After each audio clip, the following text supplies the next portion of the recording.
Taranja baolina kitra nanomboka androany ihany koa ny ampavalon-dalana eo amin'ny fidina ny amboaran'ny Analamanga sokajy diviziona voalohany eo amin'ny taranja baolina kitra ka nivoaka mpandresy ary tafita amin'ny ampahivadalana tamin'ny lalao androany zareo ekipan'ny LGK Plus ny AS Adema.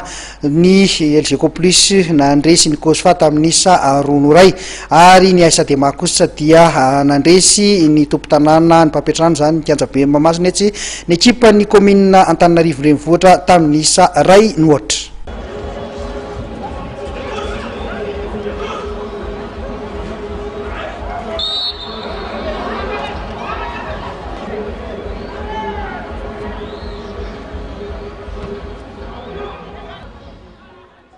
Tafita amin'ny ampahivadalana ny LGK Plus rehefa nandresy ny Kosfa teo amin'ny ampavalon-dalana amin'ny fidina ny amboarany Analamanga nitolakandro io tetsy amin'ny Kianjabe Mahamasina.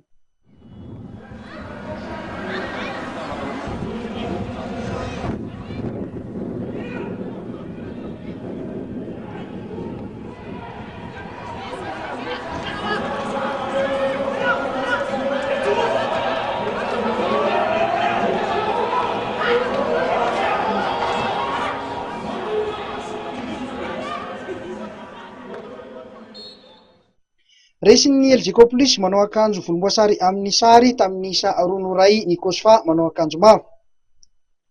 Teo amin'ny fidirana voalohany dia ny Kosfa no nitarika tamin'ny isa ray nohatra. Nirafitra tsara ny rindram-panafiana sy ny fiarovan-tena ho an'ny Kosfa tao anatin'izay fizaram-potoana voalohany izay.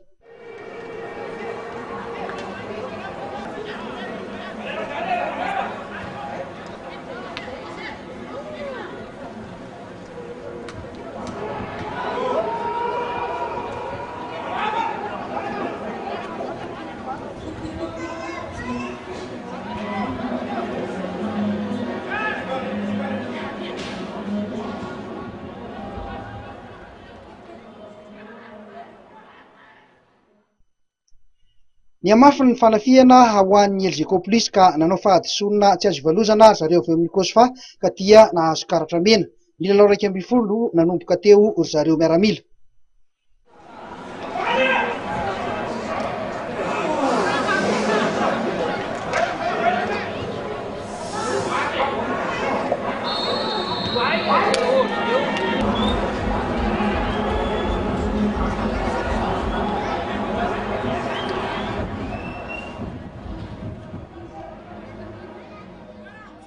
Teo amin'ny fidirana faharoa dia nanindry mafy araka izany ny LGK Plus izay mbola nanenjikisa ka tany amin'ny 20 minitra tsy ivaranan'ny lalao voa nasahala ny isa ny LGK Plus tamin'ny alalan'ny corner ka tolotra tsara tarehy tao amin'ny lohan'ny lohalarana ka dia nikobana avy hatrany ny aratindry zareo miaramila.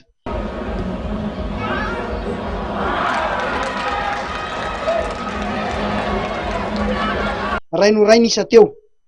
Taorian'izay dia mbola nanindry mafy ihany zareo LGK Plus satria efa milalao tsy ampy ny miaramila ka dia mbola nahatafiditra baolina ray faharoa izy ireo ka dia nitarika tamin'ny isa roa noray. Tsy niova intsony io isa io hatramin'ny farany fa nivoaka mpandresy zany LGK Plus tamin'ity ampavalon-dalana ity.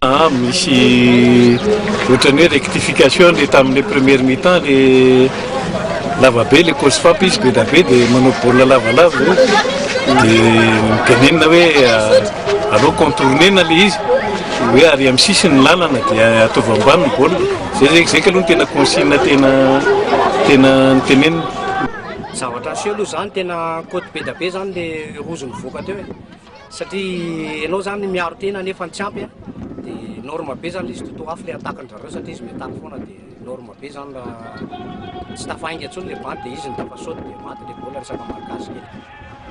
Teo amin'ny ampavalon-dalana faharoa kosa indray izay nihaonan'ny Adema manao akanjo maitso amin'ny sary sy zareo Papetrano na etsy tompo-tanàna ekipan'ny commune Antananarivo renivohitra manao akanjo mavo dia tafavoaka amin'ny ampahivadalana ihany koa ekipan'ny aéroport ny Vato rehefa nandresy ny IFC tamin'ny isa tokana iray nohatra.